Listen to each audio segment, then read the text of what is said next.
इस समय जो भी हुआ उसके कारण इंद्रावती सखी का काम पूरा हुआ। उन्होंने प्रियतम धनी के साथ विभिन्न रीति से आनंद विलास किया और अपने हृदय की कामना पूरी की। इस प्रकार जल क्रीड़ा करके प्रियतम ने स्नान किया। उनके शरीर को रगड़ रगड़ कर स्नान कराते हुए सखियों ने अति आनंद विलास किया। इसके बाद श्यामाजी महारानी को बड़ी प्रीति से नहलाया। तत्पश्चात समस्त सखियों भी इसी प्रकार आनंद पूर्वक स्नान किया। सुंदरबाई, इंद्रावती, रत्नावती और लालबाई ये चारों स्नान करके सबसे पहले बाहर निकल आई और आते ही वस्त्राभूषण पहनकर श्रृंगार के सुसज्जित हुई। फिर उन्होंने मिलकर श्यामा जी को सुंदर ढंग से वस्त्र आभूषण पहनाए। बीच में ही आकर प्रियतम ने अत्यंत उत्साह के साथ श्यामा जी की बेनी गूंथ दी। संपूर्ण श्रृंगार से सजी हुई श्री श्यामा जी अत्यंत सुंदर दिखाई देने लगी।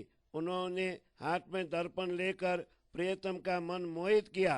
तत्पश्चात आसबाई, कमलावती, फूलबाई और चंपावती इन चारों सखियों ने मिलकर एक साथ श्रृंगार किया। इन चारों सखियों ने मिलकर श्री राजा जी को श्रृंगार करवाया। सुंदर ढंग से वस्त्राभूषण धारण करने पर प्राणाधार प्रियतम अतिव सुशोभित दिखाई देने लगे। इस प्रकार सखियों ने परस्पर श्रृंगार कर एक दूसरे को तैयार किया। इंद्रावती कहती है, मैंने सबका श्रृंगार ध्यान पूर्वक देखा। वास्तव में सबके हृदय में परस्पर अथाह प्रेम है। रात खेलते समय पसीने से भीगे हुए वस्त्रों को सखियों ने स्नान करते समय उतार दिया था। श्री राजा जी इन वस्त्रों पर जाकर बैठ गए। हे सखियों, तुम प्रियतम के इस अथाह प्रेम को तो देखो। जमुना जी के तट पर वृक्षों तथा बेलियों की छाया में सब सखियां एकत्रित होकर आनंद मग्न हो गई। सभी मिलकर भोजन करने के लिए अलग अलग पंक्तियों में सुशोभित हुई। श्री इंद्रावती अपने टोली की सब सखियों के साथ युक्ति पूर्वक परोसने के लिए तत्पर हो गई। सभी मिलकर भोजन करने के लिए अलग अलग पंक्तियों में सुशोभित हुई। इंद्रावती अपनी टोली के सब सखियों के साथ युक्ति पूर्वक परोसने के लिए तत्पर हो गई। चौपाई 24, प्रकरण 45, चौपाई 8 से 41। बोलो श्री प्राणनाथ प्यारे की जय। राग बेराजी भोग। फरतन फेर बजतिया रंग पाकी परवाली, काबी पड़गी जे कागारी जाने रही निहाली। चारे गमा बाला चाकला बैठा बाली पलाथी, शोभा मारा बाला जिनी सिकाऊं जे आत्माए दी थी।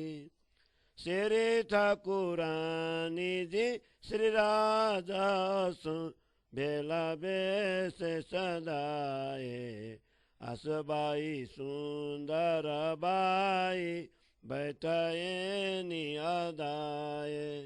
हाथ पखाला पात्रमा जुजाबी जुगाते, पासे साथ बैठो माली सौ कोये निबिगाते। ओ पारा बन रंग छाइयो जाने मंद परचियो, प्रिसने साथ जे तो ते तो रंग माये मचियो।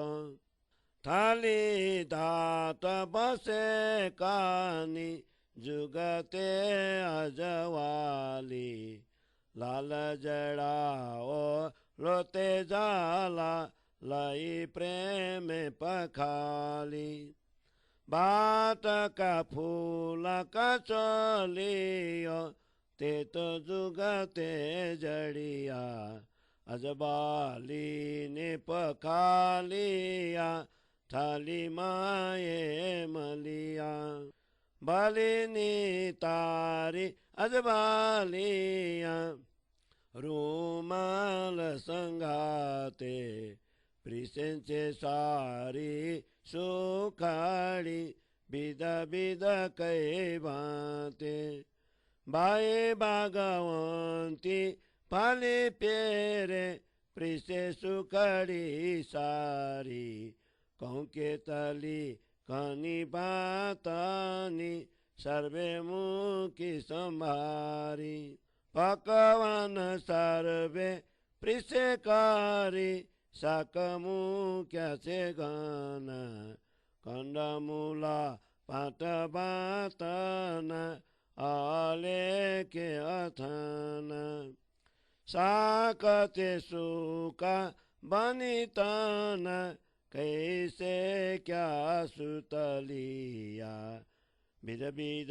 मेवा बन फाला अति उत्तम गलिया आरोग्य अति तासु राजसाथ संगाते प्रिसंता प्रेम जे में दीथो तेन कहे बाए भाते कांचन रंगा चारी बारी जल बच मायली दो श्री इंद्रावती जी ने कोलियो श्री राजे मुख माए दीदो हारा कटायो जे सामे साथे सौ कोई दीथो साथे सौ कोई दीथो हसिया रमिया साथसु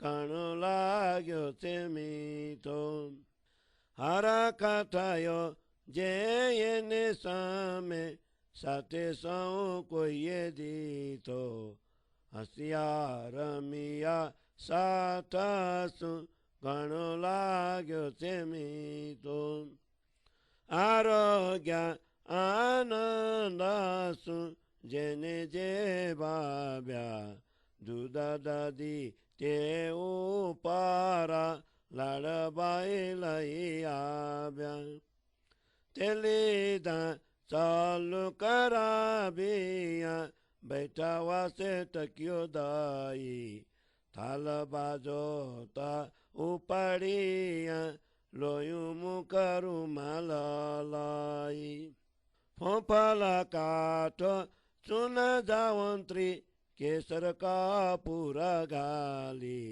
ऊपर लवंगा दईकारी पान बीड़ी वाली बीड़ी तेलाई आरोगिया बलि लिदी साठ साठ ऊँटो जे प्रिसाने सखियों ने प्रिसे प्राणनाथ आरोग्य साति रंगे बिदिली दिसिरी मुखा बैठा महली बाटो करबा बनिले बासुखा कहे इंद्रावती साथ जी बाले बिलास जो कीदा चढ़िया ब्या अंगे आदिका बचे ब्रजो दीदा बचे ब्रजो दीदा कै श्री इंद्रावती साथ जी बाले बिलास जो कीदा चढ़िया ब्या अंगे आदिका बचे ब्रजो दीदा बचे ब्रजो दीदा चौपाई 20 प्रकरण 46 चौपाई 861 बोलो श्री प्राणनाथ प्यारे की जय। रास ग्रंथ को 46 प्रकरण को छाया हिंदी। श्री राजा जी के भोजन के लिए वहाँ एक गोल चौकी रखी गई है। उसका रंग मूंगे की भांति पक्का लाल है। चौकी की चारों किनारी पर चित्रांकन किया हुआ है। वह इतनी सुंदर लगती है कि मानो देखते ही रह जाए। चौकी के चारों तरफ साकले छोटे आसन बिछाए हुए हैं। उसके ऊपर प्रियतम पालथी मारकर बैठ गए। उस समय आत्माओं ने श्री राजा जी को जो अपूर्व शोभा देखी है उसका वर्णन कैसे किया जाए। श्री श्यामा जी श्री राजा जी के साथ सदैव जैसे बैठती है उसी प्रकार आशाबाई और सुंदरबाई भी एक साथ में बैठ गई। श्री राज श्यामा जी ने जिस प्रकार पात्र में हाथ धोए उसी प्रकार पास में बैठे हुए अन्य सब सखियों ने भी हाथ धोए। बैठक के ऊपर वनराजी का सौंदर्य ऐसा छाया हुआ है कि मानो मंडप की रचना हुई है। परोसने के लिए तत्पर सखियां तो आनंद और उल्लास से भाव विभोर हो गई है। भोजन परोसने के लिए रखी हुई थालियां भी किसी विशिष्ट धातु से बनी हुई है। उन्हें अच्छी तरह पोंछकर साफ किया गया है। लोटा भी लाल नंगों से जड़ा हुआ है, उसे भी प्रेम पूर्वक साफ कर उसमें जल भरा है। छोटी बड़ी कटोरियां युक्तिपूर्वक जड़कर बनाई हुई है, उन सबको अच्छी तरह साफ करके पानी से धोया गया है। इसके बाद उन सबों को बड़ी थाली में रखा है। कटोरे और कटोरियां को पुनः साफ करके पोंछकर थाली में रखा। तत्पश्चात सुखड़ी आदि अनेक प्रकार के उत्कृष्ट खाद्य पदार्थ परोसी जा रही है। भागवंती बाई सुखड़ी आदि मिठाई अच्छी तरह परोसती है। व्यंजनों के कितने प्रकारों का वर्णन करूं, वो सबको संभाल कर परोस रही है। सब प्रकार के पकवान परोसने के बाद विभिन्न प्रकार की सब्जियां परोसी गई। अलग अलग प्रकार के कंदमूल तथा विभिन्न प्रकार का अचार भी परोसा गया।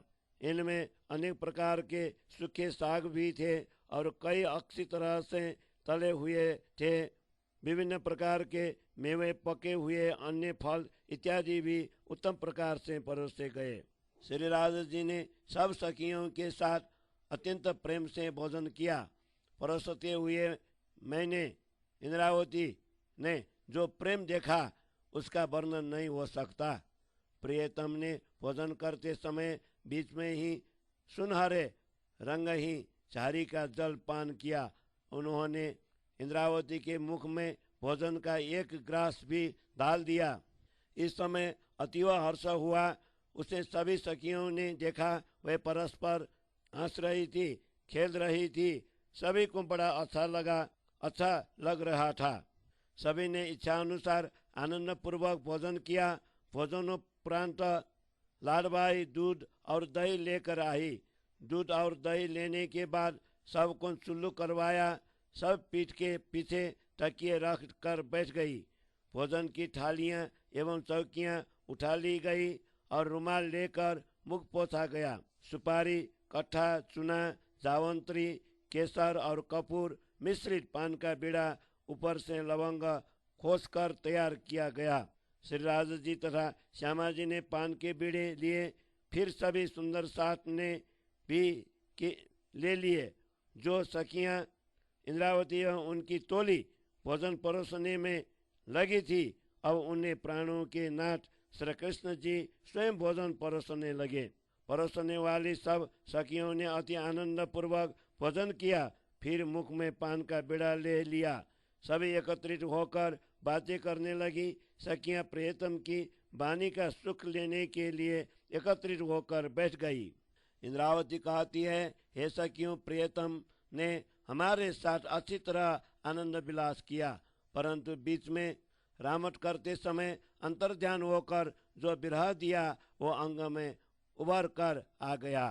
श्री इंद्रावती कहती हैं, हे सखियों, प्रियतम ने हमारे साथ अच्छी तरह आनंद विलास किया, परंतु बीच में रामट करते समय अंतर्ध्यान होकर विरह दिया वो अंग में उभर कर आ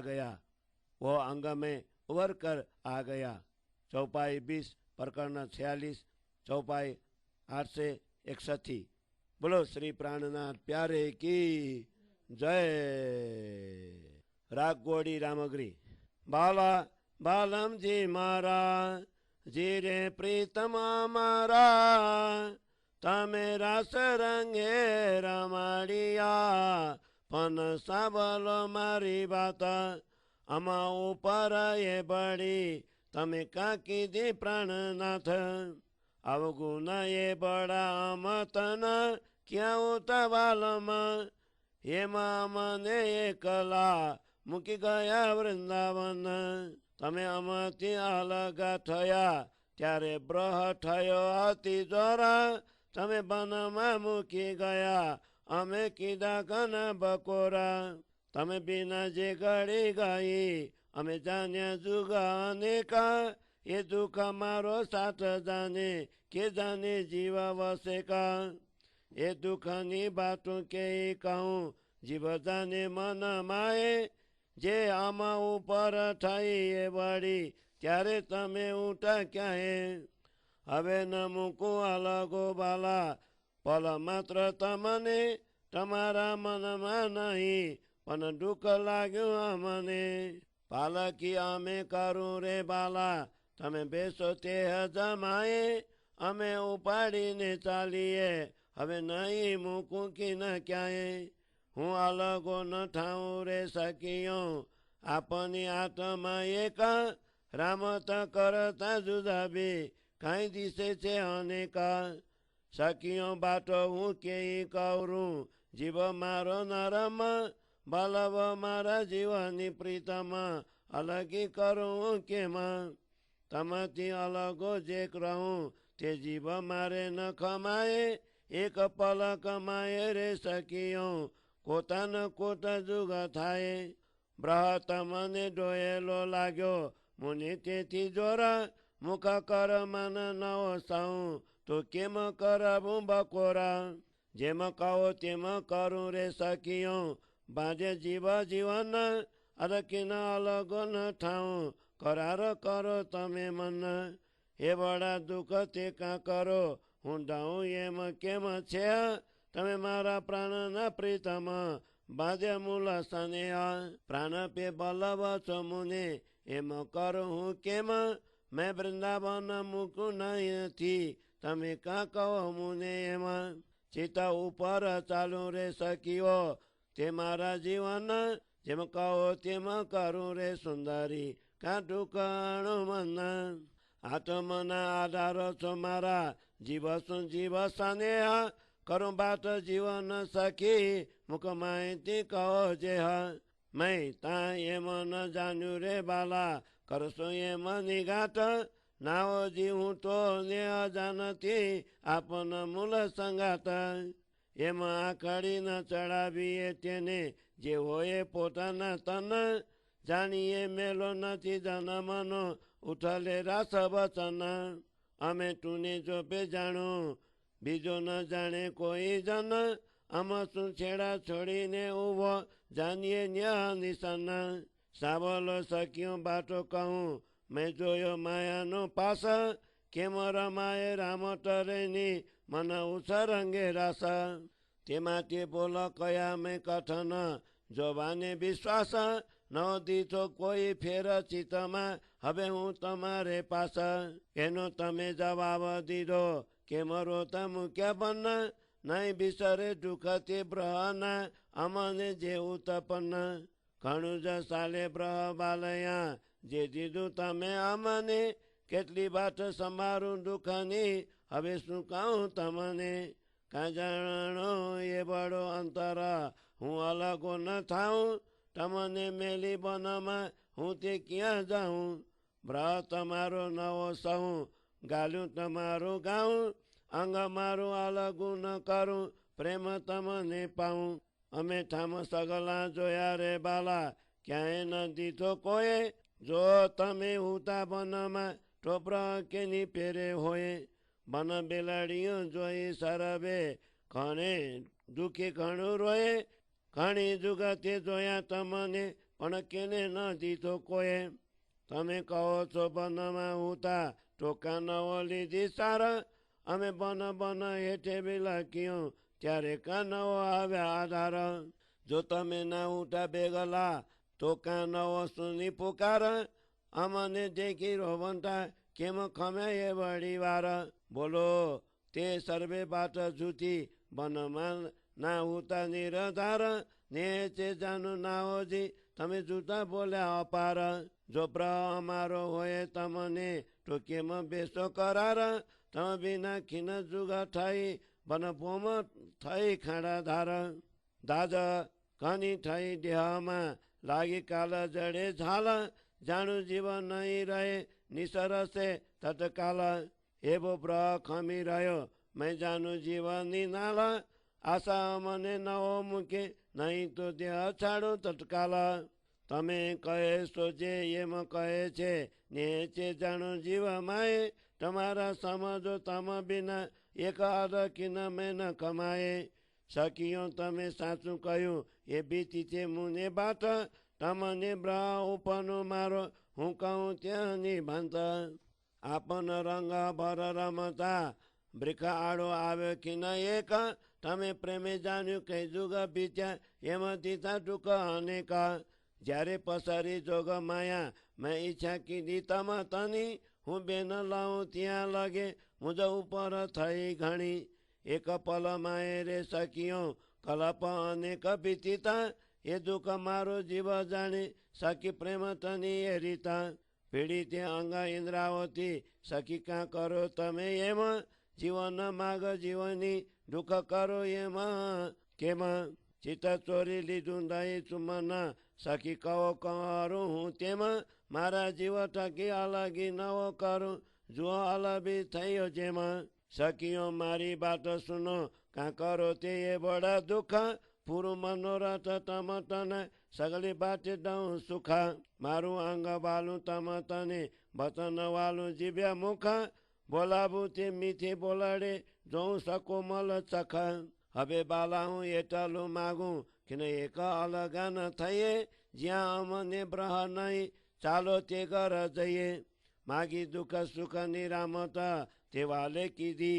आबारा मन चित रंगे रमाडिया काई आपण ने आधार वृंदावन देखाडियूं रास रमाड्या रंग पुरा वजन मनी प्रीतडी ते हवड़ा नि अंग श्री इंद्रावती कहे हमने बाला भला रमाड्या रास पछि ते कर मुलगे बालो टेडी चाला सौ साठ बाला बालम जी महाराज जी रे प्रीतम हमारा बाला बालम जी महाराज जी रे प्रीतम हमारा श्री इंद्रावती कहे हमने बाला भला रमाड्या रास पछि ते कर मुलगे बालो टेडी चाले सौ साठ बाला बालम जी महाराज जी रे प्रीतम हमारा बाला बालम जी महाराज जी रे प्रीतम हमारा चौपाई 46 प्रकरण 47 चौपाई 907 श्री ग्रंथ रास किताब अंजिल संपूर्ण रास ग्रंथ को प्रकरण 47 को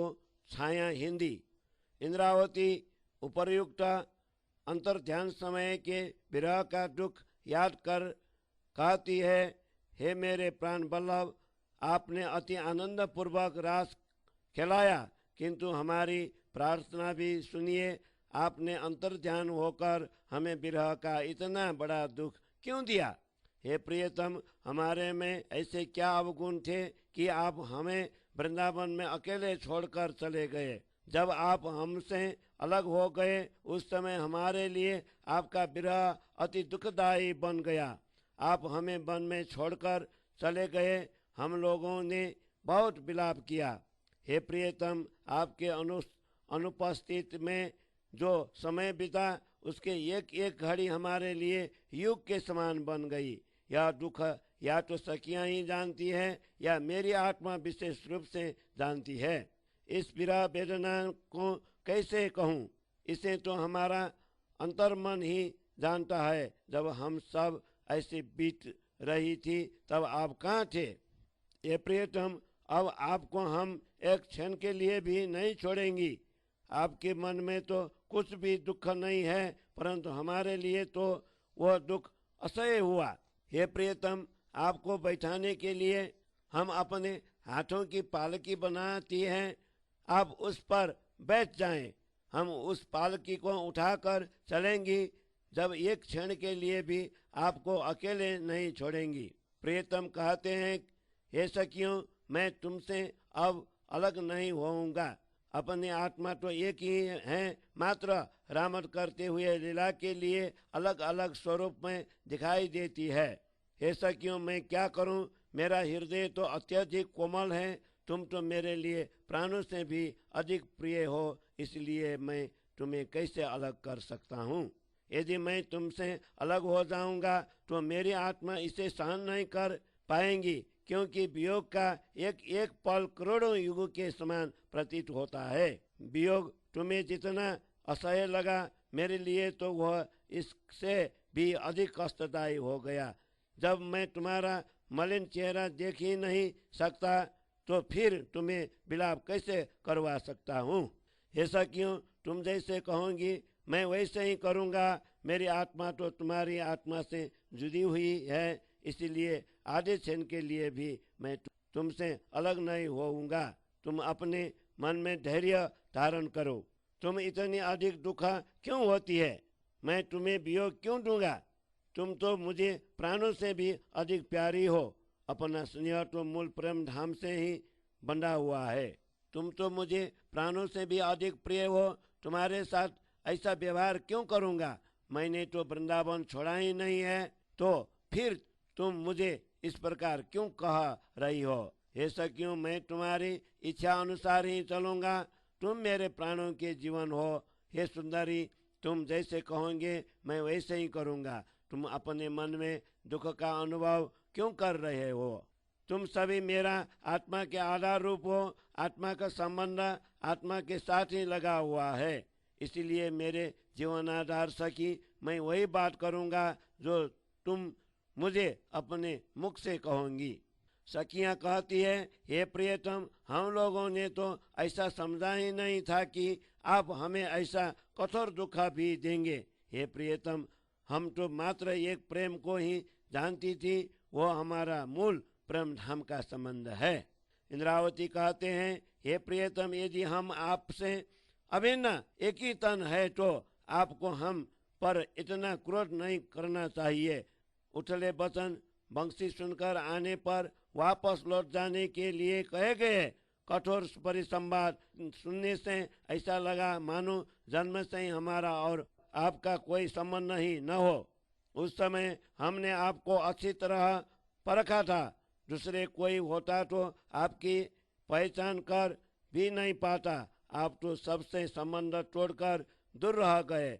हम यह जानती थी कि प्रियतम का प्रेम बालकों की भांति निष्कपट है। प्रियतम कहते हैं, हे सखियों सुनो, मैं अपनी बात करता हूँ। उस समय तुम्हारे हृदय में माया का बंधन है या नहीं, उसी की मैंने परीक्षा ली थी।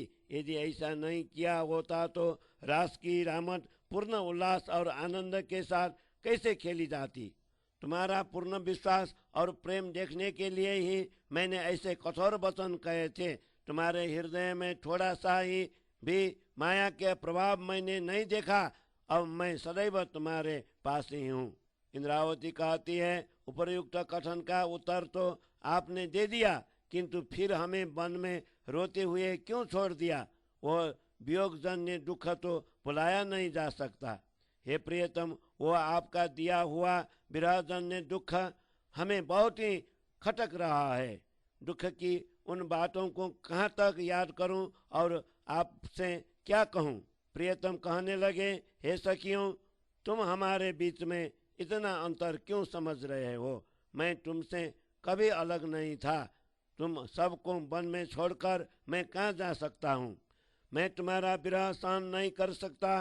तुम्हारे ही प्रेम की गीत सदैव गाता हूँ। मैं स्वयं को तुमसे अलग कर ही नहीं सकता। मैं तुम्हें प्रेम रस का पान कराता हूँ। इंद्रावती कहती हैं, हे प्रियतम, उस समय हम लोगों ने आपको सर्वत्र ढूंढा, परंतु किसी ने कहीं भी नहीं देखा। यदि आप मन में ही होते तो हमें विरह का अनुभव कैसे हो सकता था?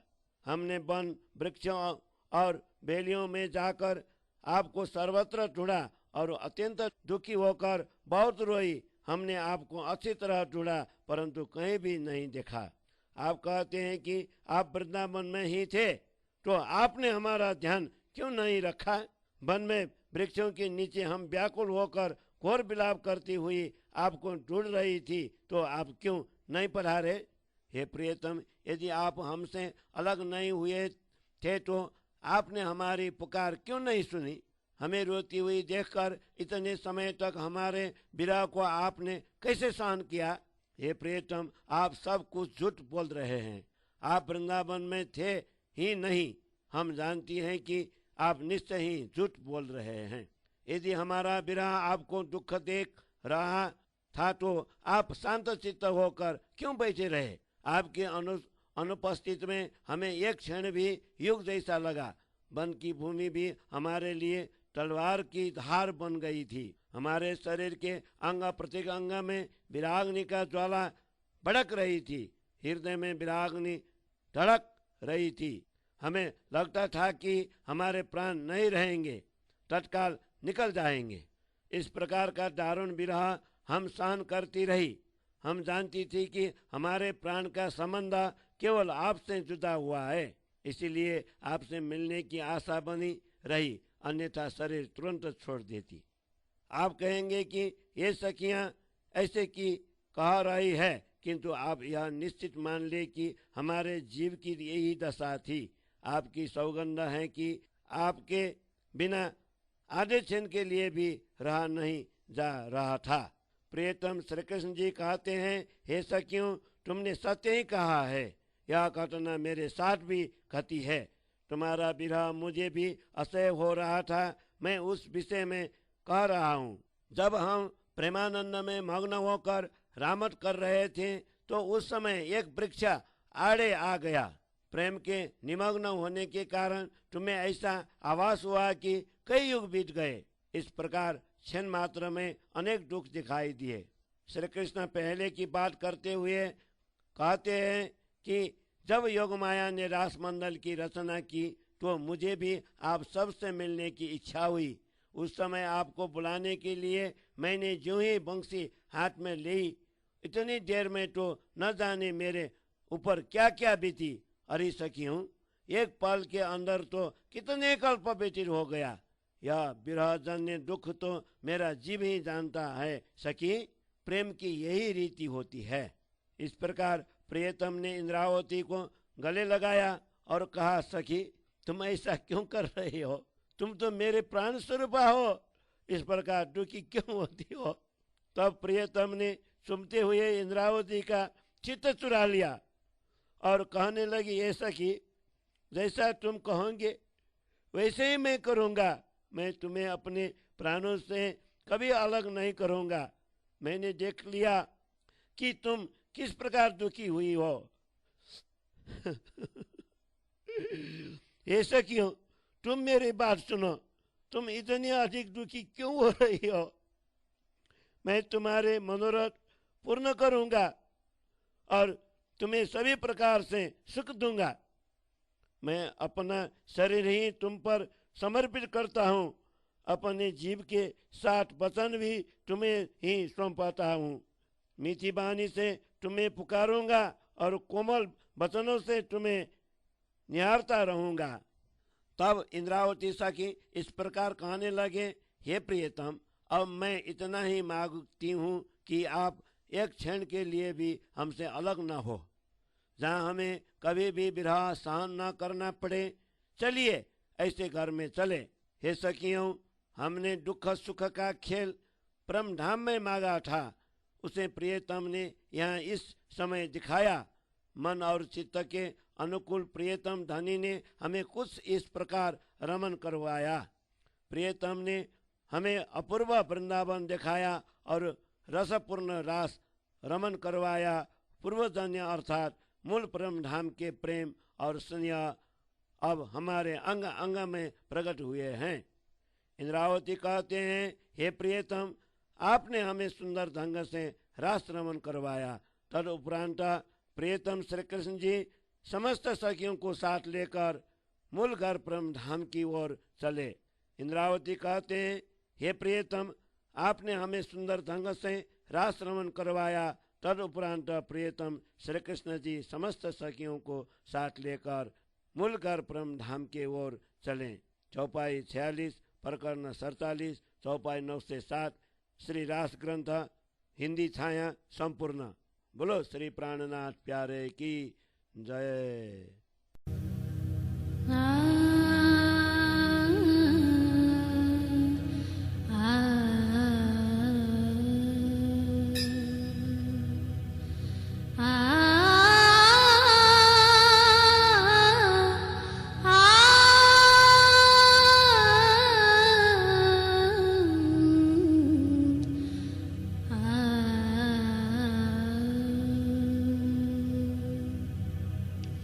सुनियो दुनिया